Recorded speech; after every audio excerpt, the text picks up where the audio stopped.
everyone. Welcome to Tittie Tattles.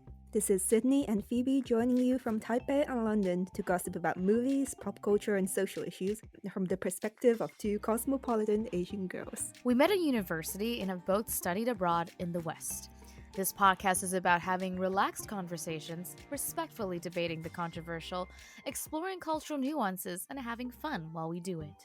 So sit back and pour yourself a martini. Or a glass of whiskey. Or your whole mini bar, while we bring you some prattle. With a lot of giggles.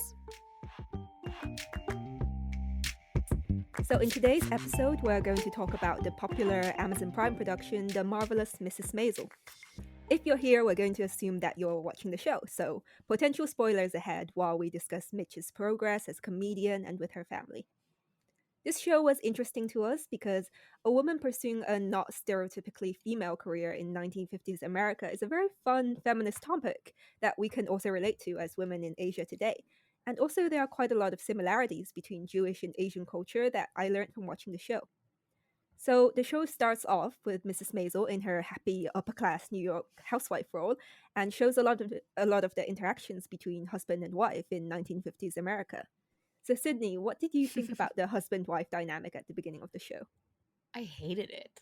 I really hated it. I hated it because Mrs. Maisel started off as this bright, funny woman during her wedding, right? That skit she did.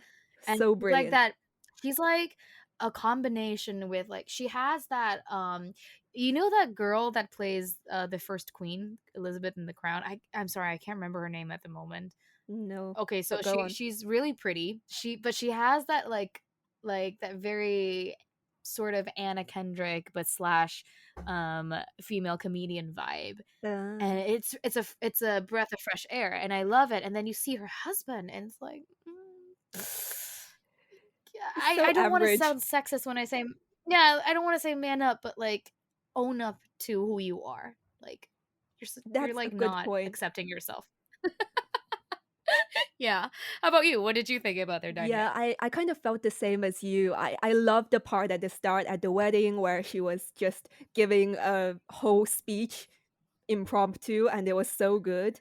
And then she seemed so happy in her housewife role, but she's just such an energetic and vivacious person as a whole. She has everything all planned out. She's just making her way through life and getting it all done. Whereas her husband is just like, got married. My father told me to get married, have a job, not sure what I'm up to, trying to be a comedian, stealing other people's jokes. And it's like, ugh. I know. How can she love him so much? I know. Like the plagiarism part was just like, really? He's justifying that based on what? Like if I had an ego, I would have an issue plagiarizing. Yeah, I guess they're just kind of in denial about the shitty stuff that they're doing and they're able to sweep it under the rug of their ego. So yeah, anyway, what do you think is the similarity between how the husband and wife dynamic is in the show and what we see in Asia today? Or maybe not today, in our parents' generation as well? Yes, so I understand that from a very like Chinese, like East Asian centric perspective where we call it 三从四德, where the woman has 3 things that she has to follow and obey in terms of the household, her father, her husband, and her son. And then she also has 4 virtues. It's really depressing. Yes. And then in the Bible, the wife is, I've heard this from so many friends. I haven't read that specific passage, but I hear it so many times that I want to punch people, that women are supposed to sort of like help their husbands flourish. And I'm like, fuck you. But so, and there's so many similarities between Jewish culture and Chinese culture in that sense, especially in the 50s America. Yeah. And I'm not comfortable with it, but I see that dynamic. I see that parallel going on between both cultures. It's also very common today. Is it common for you in your culture? Yeah, I think in China we still generally have the same dynamic, even in the more contemporary cities. It's the minority that have graduated to a more equal way of doing things. And I think we've discussed this before, that marriage culture in China is still very material based. There's, they consider the house and the salary and who's going to take care of the baby, that kind of stuff. But not so much of the individual aspirations. Here's something funny that I might have told you in passing in the past few years. Yeah. So I dated this guy, and I'm 27 right now. So I met this guy when I was like 25 or something. Uh-huh. And I assumed that I lived in a very liberal bubble given what I study. But Yeah. I met this guy in the same bubble, and he told me that although I was semi attractive or something, that I wasn't a fit for him because I had ambitions and dreams. He said that he needed a woman who was ready to stay home, keep all of the domestic affairs aligned so that he could focus on his career. So he wanted to marry a nanny. Yes, and he was like what 2 or 3 years older than I am. So it's not like I was like, flirting with a dad, I was like in shock. I was like, "Wow." Like, how do women not slap you in the face when they talk to you? I mean, if someone said this to me and I was a person who just wanted to take care of the domestic affairs in the family, I would be offended. That's what he expected. Yeah. And he also pointed out that he wanted a girl that was like moldable, that he could cultivate into enjoying the same cultural interests as he did. And I was like, you have some issues to go through. Woo, red flags all over the place. I know. I'm glad it didn't work out well. So I hope they invent some highly specialized android sex dolls for him.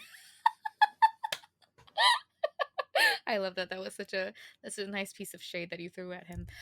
I love how this show resonates for someone like me. I live in Taipei. It's the 21st century. I'm still meeting guys who think in this archaic sense. I feel like obviously there's always going to be that person in the relationship where they're like, I don't want to do the work. My job today has been a shit show. Please, someone do something that makes me feel good. I feel like it should be like a something that you do for each other rather than someone expecting the other person to just completely take over the housework. Which reminds me of this Chinese drama. I don't know if you've seen it called Sanshuri. I think something about I've 30 heard on of 30. it, but I haven't actually watched it myself. Is it good? I think it wasn't bad because the main character's husband cheats on her because she was such a badass businesswoman. So they did this business together, and she took care of so many things, and she put her development in this company on pause because she had to take care of the kid. And then when Ah. the kid was old enough, she needed to get him connections, as many Chinese dramas feature. Like, the kid has to get into like a nice fancy school. She has to Mm-hmm. get in with all like the rich wives and stuff.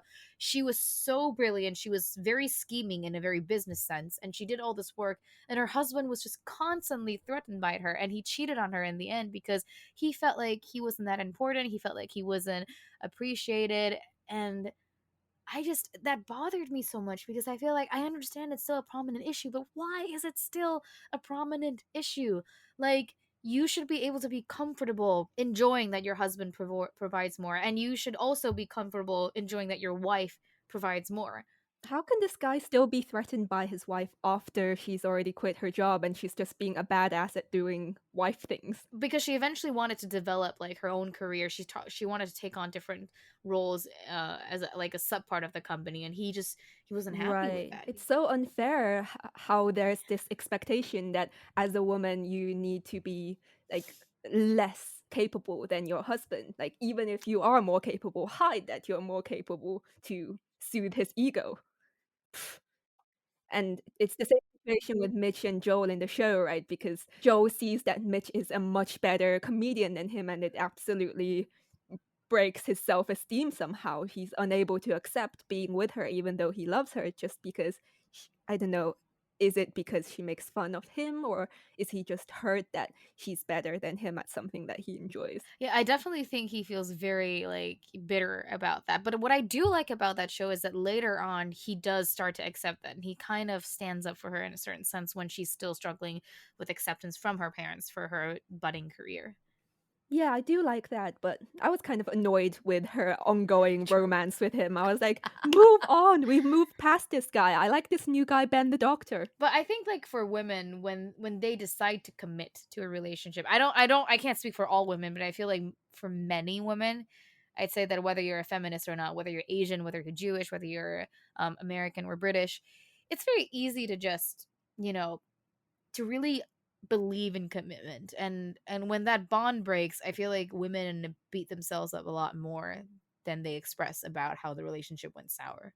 Yeah, even in contemporary culture, women are taught a lot more to want a bond that lasts, something that is forever and long term, whereas men don't seem to strive for that as much. It's more encouraged for them to get more experience with girls when they're young, play around. Mm-hmm. There was that really weird part in the divorce scene with Mitch and Joe where they go to get divorced, and Joe is like, I'm here for emotional support for my wife to file for divorce from me.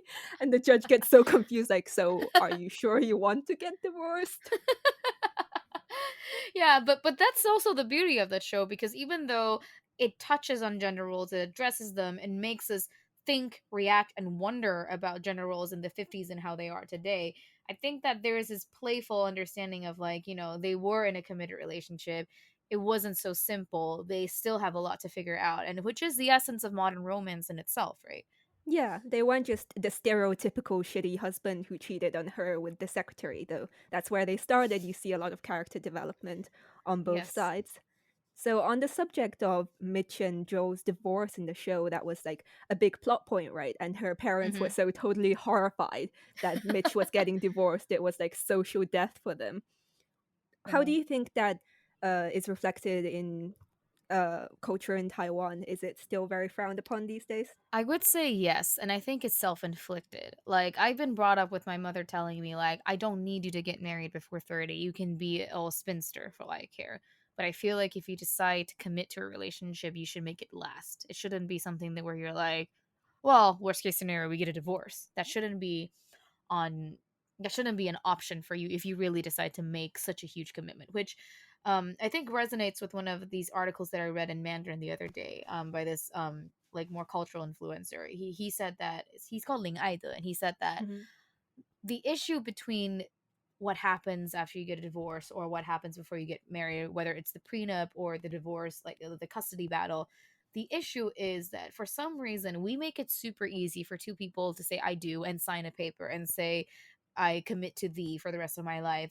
We make it so easy for people to do that, and we make it incredibly painful for two people to separate with the suing, the divorce That's battle, like, true, yeah. yeah. And I feel like for me, when I grew up, I felt like I was struggling between, like, I could just get a divorce. And then I realized that in different countries and different cultures, divorce is perceived differently in both society and the legal sense. I realized it's true. The real question is, why do we need to get married so early? Why do we have to jump into it without thinking, is this something that we want to do? Is this the person I want to do it with? Right? Yeah, I also agree with the idea that divorce is something that you should consider seriously. You shouldn't just jump into the marriage with the idea that if it doesn't Mm-hmm. work out, then we'll just get divorced in the same way that you would like have a relationship and just break up. Because if Mm-hmm. you were going to do that, then why are you going to the extra step to get Yeah. married, right? It needs to Mm-hmm. be something more stable than that. But if it just doesn't work out with the best intentions, I think it's horrible at that point to be criticizing the person for getting a divorce if they've already done everything in their Exactly. power to make it work. I was wondering if it's different between our cultures, because I'm Taiwanese and you're Chinese. I've definitely never experienced the Chinese upbringing, but there was this recent movie that got nominated for the Golden Horse Awards, which is the equivalent of the Oscars Hmm. in Taiwan, and it was called Gu Wei, means like that. Directly translated, it's called, I think it's called like Big Little Women or something, but in Mandarin it translates as, like, that feeling of sort of loneliness or isolation, Hmm. or that special kick to your personality in terms of cultural context.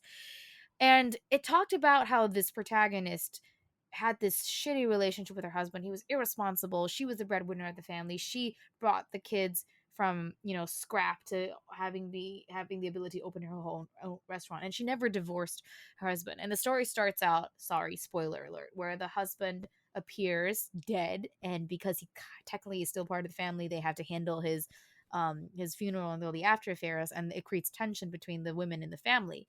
And I know that some people find it as backwards feminism. I agree. There are a lot of plot points where I'm like throwing eggs at at the screen, but I understand the old lady's mentality, because that was a mentality that I was taught as a kid, where like divorce is seen as an assassination on character, and marriage is something where constant compromise and never saying no, never ending it, is what's it's a virtue for anyone, not Yeah. just the woman, but for a general virtue. And I would understand why in my culture divorce is such a hard thing, but you see the pain women, or maybe even men, go through when it's an abusive or toxic relationship. And I, as a modern Taiwanese woman, I find it's a very gray area for me to be a part of. How about you? How is it like in China? I also see that. Yeah, I totally understand what you mean with the woman in the show. That kind of mindset is still very prevalent, not just in older Chinese people, but a lot of the younger Hmm. generation as well.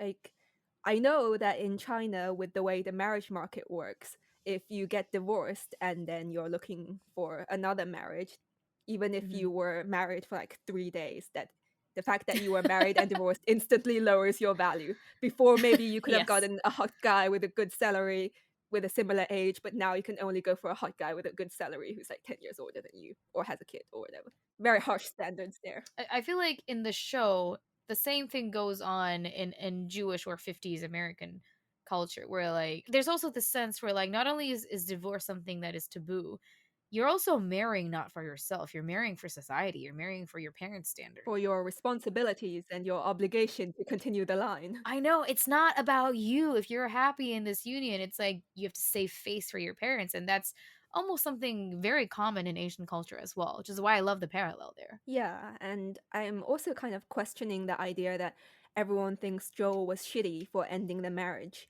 But I don't actually blame him for that part. I don't think it's good that he cheated on her. But Hmm. if it's not working in the marriage, then I think it should be applauded that he took that step. Yeah, I completely agree with you. I think in Asian culture, no one wants to be the bad guy and no one wants to be but everyone likes to play the victim. I think that type of emotional blackmail is so consistent in our understanding of relationship dynamics that if it turns out fine, two people get over it, they feel like ah c'est la vie, this is life, or it's a constant grudge that never gets dissolved. That's my observation. I'm not sure how it Yeah, is for you. I feel like in Asian culture, a lot of guys would be too cowardly to do what Joe did, even though they would be just as unhappy as Joe. They would just be shitty husbands and be Mhm. unhappy and not provide any value to their family, but they would be too cowardly to make that step because they don't want Mhm. to be the one society blames that the marriage dissolved Mhm. because of you. And it's so unfair to the kid at the same time. Like I'm very curious how things work out for them, right? Yeah, I really hate this idea of parents having to stay together because of their children, even if they're not Mhm. happy. Because my parents were Mhm. not happy and they fought all the time. And I would really rather they just got divorced when they weren't happy because it was very traumatic to see your parents yelling at each other all the time. It's like your understanding of marriage and union and love was based on a lot of verbal violence and disagreement and the I inability to know. cope with the other person. Yeah. It took me a while to transition to the idea that marriage has its virtues. My first idea of marriage was like, why does anyone do this? It's obviously awful. That's probably every kid that is surrounded by divorced couples or dysfunctional relationships though.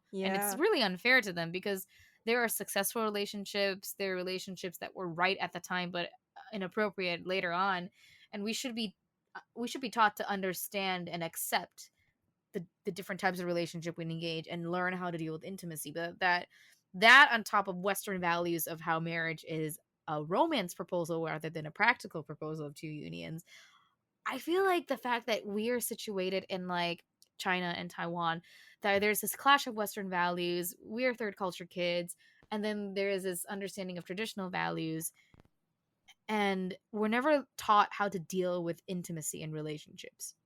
I don't know It's if a very Americans or British people confusing are. arena. Yes. And like I wish that was part of the education though. Me too. Me too. Okay, let's move on to a different area of discussion. So, as we mentioned at the start, the show has a lot of feminist tones in that it's talking about Midge, who's trying to make a living as a female stand up comedian in an age where people were not used to comedians being female. Mhm. So, I guess we can explore the topic of career women versus Mhm. housewives. So, in a lot of Asian countries, I think it's still a default that women will quit their jobs after they get married or get pregnant with their first child as long as the husband is able to support their family on his own.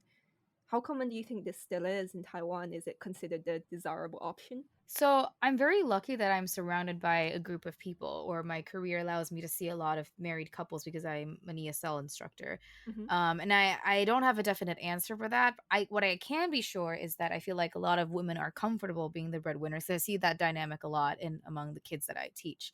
I've also seen women both on media or in person where because the guy's income is substantially higher in general, so the wife, even with a college degree, is not expected to do anything financially. She's Hmm. expected to stay at home and take care of the kids and devote herself to kids, and that's either an agreement or an expectation based on how you were brought up.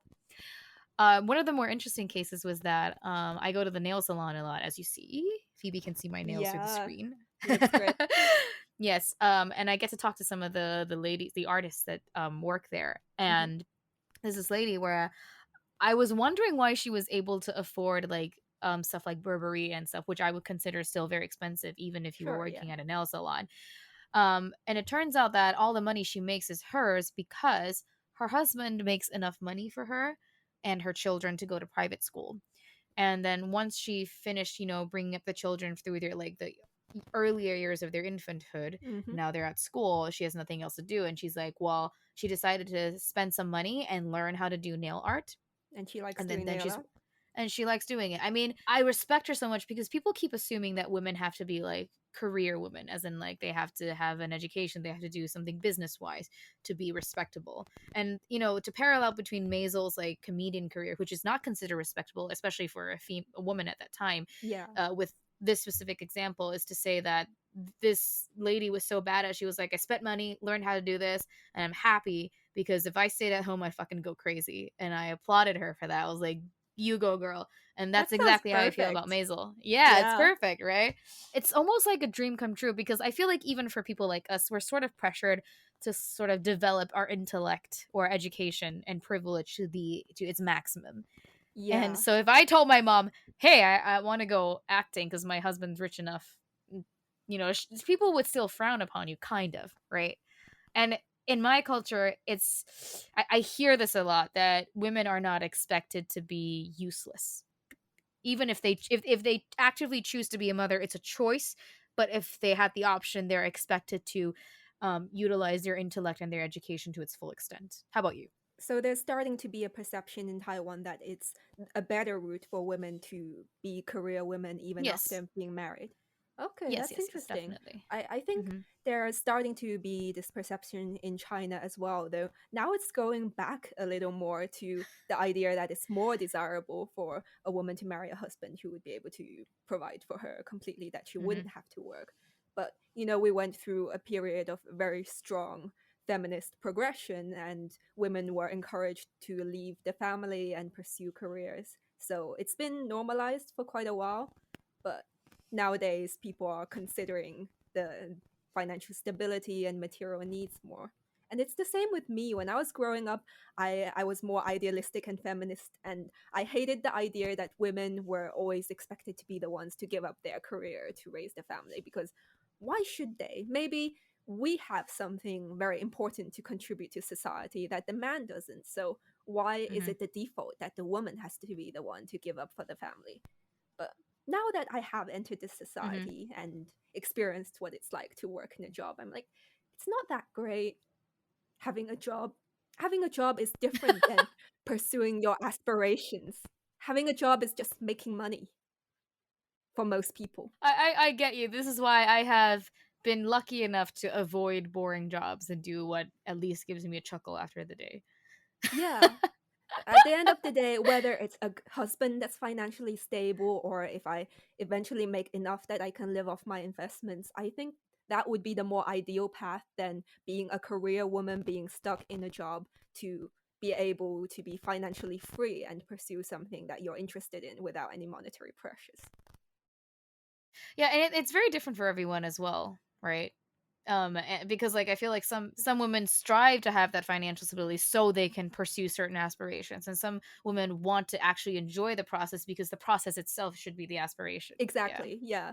And I think for Mitch, she's actually in this very privileged position because her family is rich enough that even though she Yes. divorced from her husband, she's not Hmm. worried about being thrown out on the street. They even have a Yes. nanny who can take care of her children. We literally never see her take care of her children. To touch on something that's less politically correct, I love that women don't have to be moms, but I feel like if you decided to commit to being a mother, I know that motherhood is something that you have to warm yourself up to, but essentially you're 50% responsible for the kids' overall well being. And I'm a teacher. I see a lot of cases where it's like very undesirable situations, and I feel like the one complaint I have about Midge is that you could have done a little bit more with your daughter, even if taking her on the road was inconvenient. At least she was with her mother, or I don't know, just like put a little bit more thought into it, because I feel like that's you have 50% of the responsibility to be a stable parent and be there. You know. Yeah, maybe it's the angle of the show that it's focusing on her comedian Yes. career, but Yes. it, the little parts where it did show her children, when she spoke about the children, it was always a little disturbing to me how little mothering she did. And maybe it was just Yeah. normal in the 50s for the adults to eat at the dining room and the kids were just sadly sitting in the kitchen with the nanny Ah, eating their own food.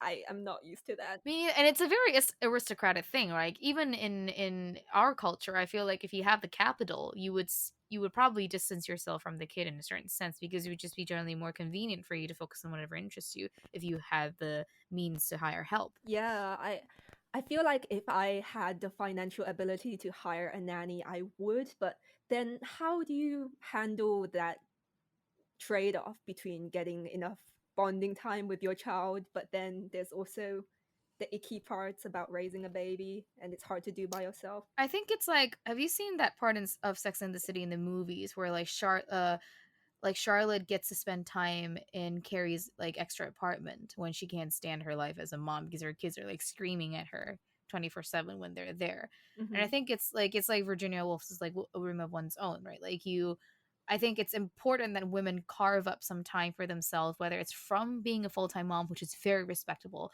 or from being a career woman and a part-time mom because she has a career. I think it's really important to for anyone, not even just women, to have that alone time and recollect your sanity. Um, Absolutely. I value mhm. my alone time a lot. I can't imagine just 24/7 taking care of another human being. But hey, It's also a different mentality. For some women, it's very natural to just like devote their time to a baby because the baby's cute. But then for some moms, there's just other things that are more interesting, like kicking ass at work, and babies can be boring. And I heard this from a comedian, Sindhu V. She's like, the thing with young kids is that they tell you everything you know, but they have to tell you, and it's like super boring for you to what do you hear as an mean? adult. It's like, oh, that's a pen. Ah, there's a little pony, and you're like, I acknowledge that. I know it's new for you because you're like 5. This is your 5th year on Earth, but Mama's been here for 40, so I actually think I would be okay with that. It's been pointed out to me before that when I'm just walking down the street, I point out a lot of things that are obvious. I'm like, oh, cool, a shop. Oh, there's a Lidl there. But in, yeah, in I would that case, you'd probably be have a very lot to good chat friends with your about with the child. kid. Yeah. And they'd be like, look, mommy, an ice cream shop. And I'd be like, yay, an ice cream shop.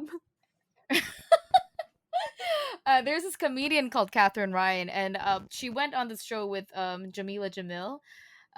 She's an actress from The Good Place, and they addressed about Catherine's daughter because Catherine raised her daughter as a single mom, and her daughter is supposedly very wise beyond her years because her mom had no one to talk to at that time, so she just treated her daughter as an adult since a child, and the kid turned out to be very well versed and very mature. I feel like I might be that mom, but I would have like a Disney crazed phase with my kid, as in I me think forcing that's them to like great. Disney stuff. I think this idea that children are too young to understand some concepts is a contemporary misconception because in the past, come on, 15-year-olds were being generals and kings and they were totally fine at it. Well, I wouldn't say fine because if you look at history through the modern view, nothing was really fine back then. But the point is that they were like 12 and 15 and they were still doing totally adult things. So if we just treat children normally, like just explain it in the way that they can understand, I don't think there are concepts that are just naturally not understandable for a child. Yeah, and I think it's also because sometimes adults also have a problem wrapping their minds around certain concepts. So when they have to converse with children, they're actually not prepared to do it in a way where they're using what's relatable, what's easy to empathize with to communicate. They're just really trying to explain something that they potentially emotionally haven't accepted either. Yeah. I think that's one of the challenges of having kids, that they're going to challenge you on what you know, and you'll have to examine if you really know about these things. Definitely. Okay, so moving on with Mitch's career, what was so cool about the show is that she's trying to be a comedian in a time where there are no good female comedians apart from that Sophie Lennon, who's really not that funny. But in the show, people would tell her that women aren't funny and men want to fuck you, not laugh at you. And it's really sad that her Mm-hmm. parents love her a lot, but when she tells them that she wants to be a female comedian and she's doing really well at it, they're not proud of her that she's doing well. They feel embarrassed and awkward that she's doing something so weird for being a girl. Mm-hmm. When I was watching her progression as a female comedian from that first part when she just goes onto the stage drunk because it's what Joel Mm-hmm. wanted as a comedian. She's like, oh, so this is what it's like being up here on the stage, right? And just completely roasts him in the most perfect way. I was rooting for her to Yeah. succeed the whole way, and I was getting kind of impatient that the show wasn't showing her succeeding immediately, but it's more realistic that she wasn't. How did you feel about her career as a comedian? Well, when she decided to do this as a stand-up comedian at the time, as you said, the vast majority was male. And when people tell you these things, I feel like when I saw that, I was so annoyed by the fact that female humor and female intellect was not valued, because the same thing was done when men had vulgar jokes, when men kind of exploited their personal lives to get to where they are. And she was expected to do the opposite and still be funny. And the sheer observation and skill she had as a comedian was completely overlooked because of that, and that really bothered me a lot. And it's easy for me to get irritated like this because today, women are actually applauded for their ability to throw punches, their ability to call it out as it is. But I understand, like in terms of context, that worked because I was kind of that girl that was inappropriate when I was a kid. I always laughed at vulgar jokes. I was always told not to be funny, not to, think about dirty things. Whereas now I'm Yeah. very comfortable about my sexuality. I'm very comfortable, especially with guys or with women, showing that I can be as vulgar as you would expect if I want to. Um, but I understand what she went through, and I was not happy about it. Yeah, I also was quite annoyed at this idea that vulgarity is not ladylike. And my parents and other adults kept telling me that I shouldn't swear because I'm a girl when I was a kid. And I was fine with the don't swear in certain circumstances because those are not Hmm. appropriate circumstances for vulgarity. I'm fine with that scenario, but it was the fact that you're a girl, so you shouldn't swear. Well, why the fuck not, eh? Yeah, I know. It's like I don't understand why girls have to be these like mealy minded little lambs to society. It makes no sense. We have the same intellect. We are much more capable of doing a lot of things than men. And the fact that we own up to swearing, which is a lot, swear words are like highly associated with sex, right? The Yeah. fact that we have this side of us is completely frowned upon, especially in Asian culture today, is just annoying. I remember this quote from Avril Lavigne that I used against my mom once when she was complaining about me swearing. I love that. I was like, I don't know if it was a correct source because I read it as it was a Chinese translation from like a not so well credited website. But anyways, it said like, there's some girls that are very polite and appropriate, but they have nasty hearts. And there are girls who speak vulgarly and they don't use the most appropriate language, but they're actually really good girls. So you choose what type of girl you want, the two-faced bitch or the real girl who tells you what she thinks. Damn. Yeah, fair enough. Yeah. Yeah. I remember censoring myself so much when I was a kid. I was afraid to even listen to songs with swear words in it. Like, speaking of Avril Lavigne, when her hit song came out, like post the whole Skater Boy stage, it was the uh hey hey you, I don't like your boyfriend. Yeah. And there was like I'm a something like I'm a the motherfucking princess, and I was like, that was so empowering. But when my mom came in, I turned off the stereo. I was like, I hope she doesn't hear this. I hope she doesn't hear this. Oh man. Yeah, I know. But what this reminds me of is that when I was like a teenager and first starting to have kind of sexually charged contact with boys of a similar age, I found that Mm-hmm. they had very, very strange concepts of women, that young boys who haven't had a lot of real life experience with girls, they Mm-hmm. tend to idolize girls and think of us like in a goddess sort of way, that we are pure and untouched and not vulgar and Oh. have no sexual thoughts. And I think a lot of older men, because of the culture, they are still in that mindset even after going through life. Ugh. So that's what gives women this pressure to be, pure and not vulgar. But that's just not what humans are like. Come on. A fucking Victorian angel in the house ruining feminism for decades, like, or centuries in that sense. Oh my goodness, I I hate know. that. There was this one boy in high school. At first, he had a crush on me, and then I forgot how, but he found out that I watched porn, and he was like, "This has completely destroyed my view of you. You are not who I thought you were," and he stopped talking to me. Fuck him. I know, right? Fuck him. I hope he has learned some more about the truth of being a woman.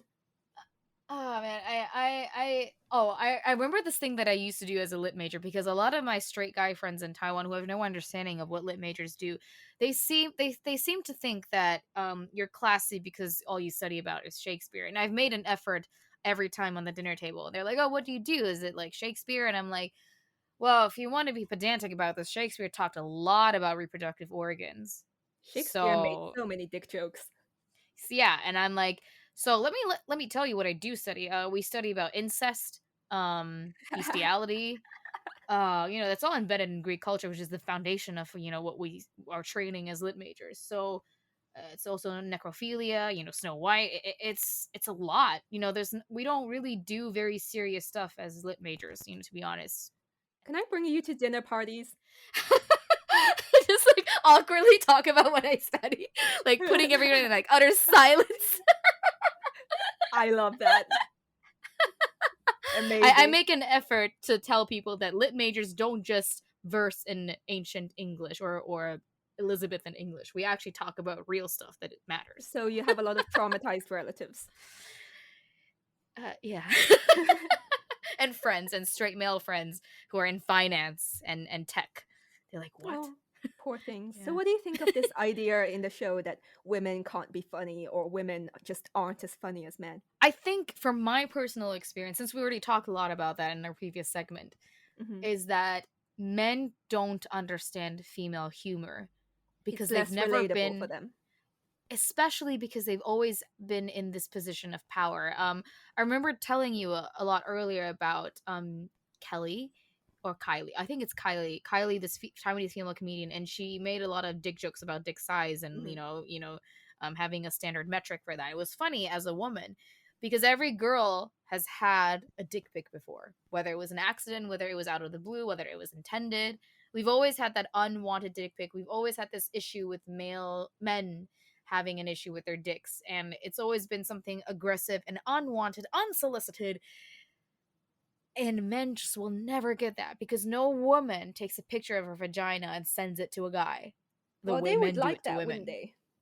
Yeah, and it's a different mindset. So guys have told me like, "Oh, I don't think Kylie's jokes are funny." I'm like, first thing, you're not a girl. So it's a gender issue. But I'm glad that my friends are like able to accept like, "Oh yeah, you have a point. I'm not in a place to judge that type of joke because I've never been sent a dick pic, an unsolicited dick pic before." Sure, yeah. What's your take? I feel like men have this idea that uh, women aren't as funny as men. This is what I've been told by a straight man before, that men needed humor as an evolutionary advantage because women, in choosing partners, if you ask a woman, what do you look for in a guy? 9 out of 10 women would be like, oh, I want a guy who's funny. But if you ask the same question to a man, not many of them are going to be like, oh, I want a woman with a really good sense of humor.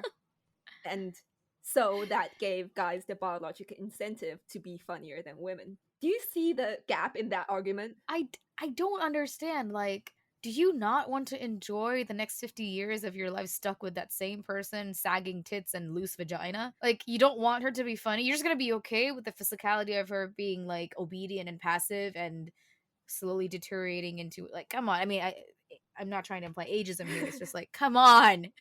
You I want mean, something out of this. that's depressing, but it's true that humor is not one of the common traits that men look for compared to women. Men, they always come up first with the physical attractiveness, right? Hmm. And then what else do they say? They want someone who's compatible with them on the same page. But yeah, they talk a lot more about physical characteristics, whereas Because women they are like, want an I want someone audience. smart and funny. Yeah. Because physical attractiveness is just pointless at this point if you're gonna marry a Neanderthal.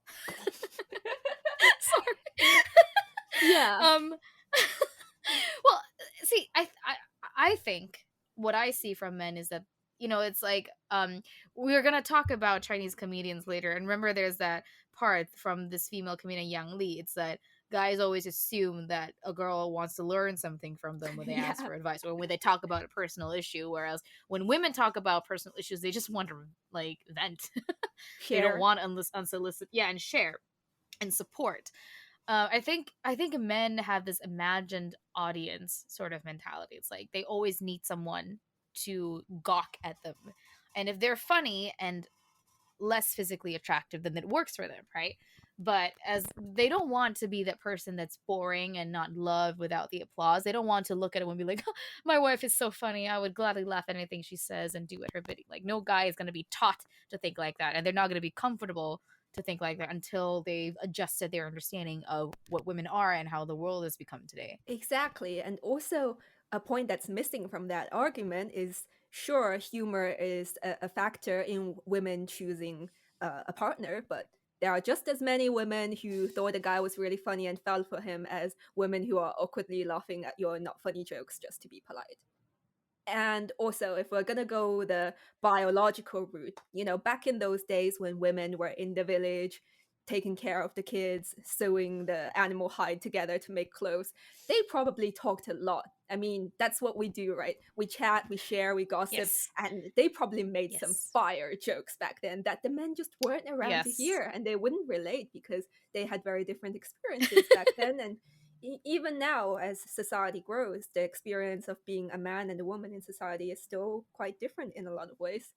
So I guess in the end, the answer to the question is well, you can't really say for sure if men or women as a whole are funnier because it's a subjective thing. It's subjective. And to be honest, funny is a metric for intellect and emotional maturity. That's true. So, we're actually telling you we want someone that can enjoy life, has the emotional stability to take a hit and enjoy a joke and make something fun out of something depressing that is life. And we want someone smart enough to be able to recognize that and converse that in a witty way that reflects on their intellect. And I don't think they get that part of it. They just think being funny is the key attribute to their abilities or their appeal. I know, right? Cynic feminist here. Okay, so moving on to the parallels between Jewish and Chinese culture, it was very cool for me to watch the show, which had a lot of elements of what it was like to be Jewish in 50s America, because I haven't really watched anything involving Jewish culture before. It quite Mm-hmm. surprised me how many similarities there are between Chinese culture and Jewish culture, in that there's this very connected, strong knit family, and the parents, they support their children even after they're adult. And yeah, Mm-hmm. what did you think about it? I think that in hindsight, because I think we did some minimal research on this, and there are a lot of parallels between Jewish and Chinese culture, especially in the case of filial piety. In the Old Testament, it says to make your father and mother glad, let those who gave birth to you rejoice. And this kind of guidance is rare, right? Like, you don't see that a lot in Western culture because Western culture focuses on individualism. It focuses on sort of accommodating to the kid and also maintaining this like independence as a parent. That's why they have like when you're 18 to kick the kid out, and they I've try heard a lot to of like Bible sort. quotes, but I've never heard that one before, and I guess Well, that that's from says the Old something. Testament. Yeah. Yeah, it's from the Old Testament, and I feel like what we're told about Western culture and what I've heard briefly during my stays in America is that unless you're extremely well off, the general concept is that eventually you're kind of on your own, right? But in Asian culture, we have something called filial piety, called xiao. and it's such a central and embedded concept in our culture that I don't really think Western culture fully understands. They constantly think it's a Confucius thing. They think it's a toxic thing, and I understand the downsides of like excessively practicing filial piety. But I think it's so much more complicated. It's so much more related to politics and relationship dynamics in the family that it's hard to conceptualize for Western people.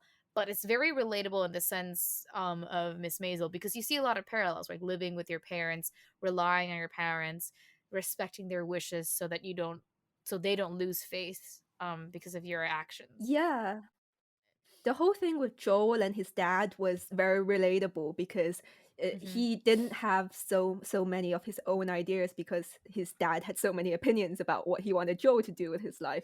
He organized a job for Joel. He was like, "Okay, you Yeah. marry this girl," and yeah, it's no wonder, and you can see that kind of over controlling parents in Asian culture as well. So it's very relatable, and it's very interesting how Joe takes on more of an independent role within the family as he grows up and Mm-hmm. he starts exploring who he is. Yeah, definitely. So, which is why I feel like as someone Asian, this was such a great show for us to watch together, and it's also an extension of Amy Sherman Palladino's work, which is kudos to Amy. You are making Asian girls proud and happy with Yeah, the content you're exactly. producing. Really It good was such stuff. a pleasure to watch it. Did you finish the whole show? I mean, I Oh, watched it a lot faster. I might have skipped through a few episodes, but I propelled through everything in a short period of time. cool. Yeah, I haven't actually got to the end of the ones that are uploaded yet, but I really like what I see hmm so far, and I wonder if they'll get to a big finale of Mitch's career at some point. Oh no, I see that there's a hiccup she's gonna face based on the last part of the latest episode. And I'm very excited to see what they do for her because it's a feminist show. It's relatable to all cultures. It definitely has a lot to say about something that's not purely white, but also very bourgeois. Yeah, so it manages to be very entertaining and quite thought provoking as well. So, yeah, really enjoyed it. And I think we've reached the end of our show this time. So, I hope you enjoyed Yes. our discussion. This is very fun. Thank you, everybody. Until next time, Titty Tattles. Until next time, see you guys. Stay tuned. Bye.